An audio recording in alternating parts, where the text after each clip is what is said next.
Hello, everyone. Welcome back to Learn Academic English.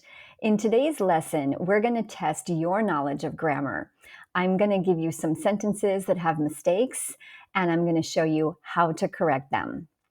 Of course, it's perfectly okay to make mistakes, especially when you're learning another language. It's a normal part of the learning process. But if you want to take your language up a level, learning how to correct common mistakes is helpful because it strengthens your knowledge of grammar. So, in today's lesson, I hope that you learned something new about English grammar. Be sure to let me know in the comments below how you do on this small grammar test. And don't forget to give this video some love if you find it helpful. Let's get into the grammar test. Today's short test is going to test your knowledge of English grammar, especially word form, sentence structure, punctuation, and word order. The way it's going to work is I'm going to show you a sentence. You're going to read the sentence and see if you can find the mistake. Then see if you can correct it. And can you explain why? Then we will check the answers together. This is a short test. There are only 4 questions. Okay, the first question is this sentence. Can you correct it and explain why? Even if you can find a quiet place to study, but family members will distract you. Take a look at the sentence, see if you can find the mistake. Can you correct it? And do you know why it is wrong? You may need to pause the video, but we will go to the correction now. So in the first sentence, the problem is that we have 2 conjunctions, even if and but. And we can't use those 2 types of conjunctions together. If we use even if, the next clause or the second part of the sentence, is going to be a regular sentence. We already have the contrast meaning here, and we cannot use this contrasting word with it. This is a common mistake. It's more common with even though. Even though I was tired, but I went to work. We can't use even though and but together. Let's look at the correct sentence. Even if you can find a quiet place to study, family members will distract you. Okay, let's go to the next sentence. It is impossible to find a homogeneous group of students because all students have variety backgrounds and ideas. So you might see a new word here, the word homogeneous. The word homogeneous just means that all the people are basically the same. Okay. The mistake is in the second part of the sentence. All right, so go ahead and pause the video, find the mistake, try to correct it, and see if you can explain why. So the problem here is the word variety. Why? Because we have these 2 nouns here. We have backgrounds and ideas. So this word here needs to be an adjective. What is the adjective form of the word variety? Various. So we can use the word have various backgrounds and ideas.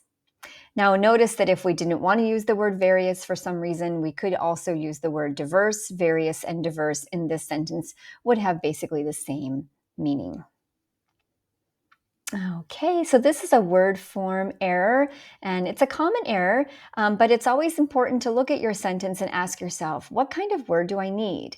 Do I need an adjective? Do I need a noun? Do I need a verb? Etc. And then if you don't know the correct form, look it up in your dictionary.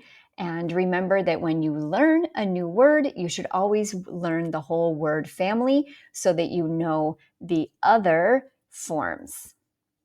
Okay, let's go to number 3.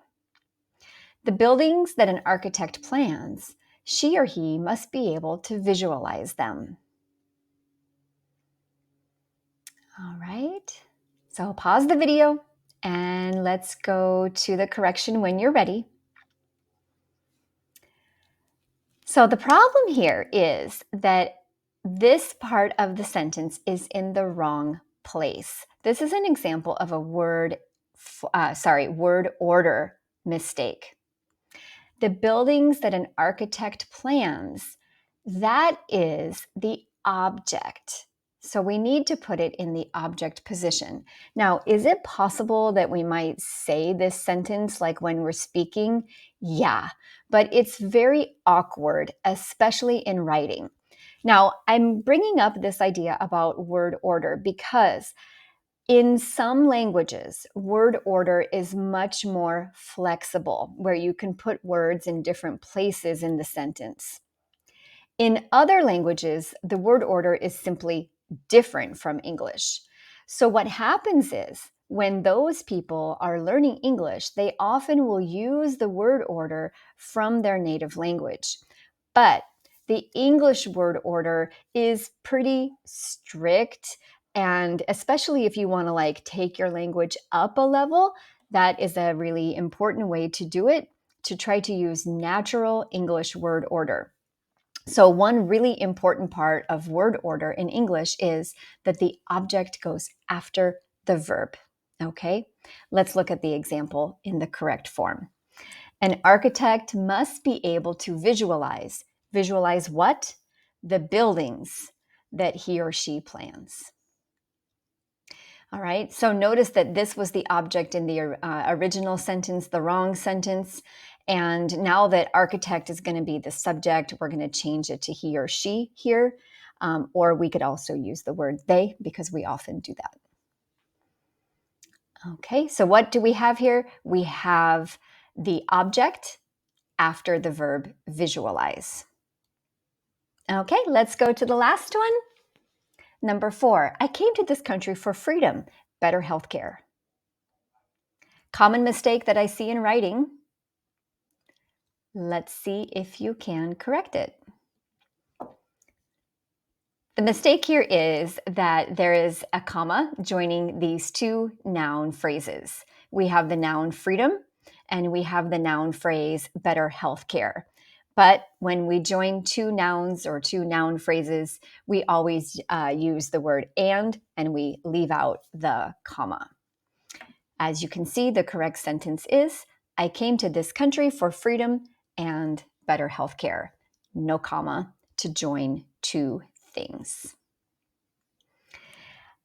Well, I hope that you learned something. Good job. It's time to reflect for a moment and ask yourself what was easy for you and what was challenging. I will leave some other videos that you might find helpful in the description box below, but be sure to let me know in the comments how you did. Were you able to correct all 4 sentences?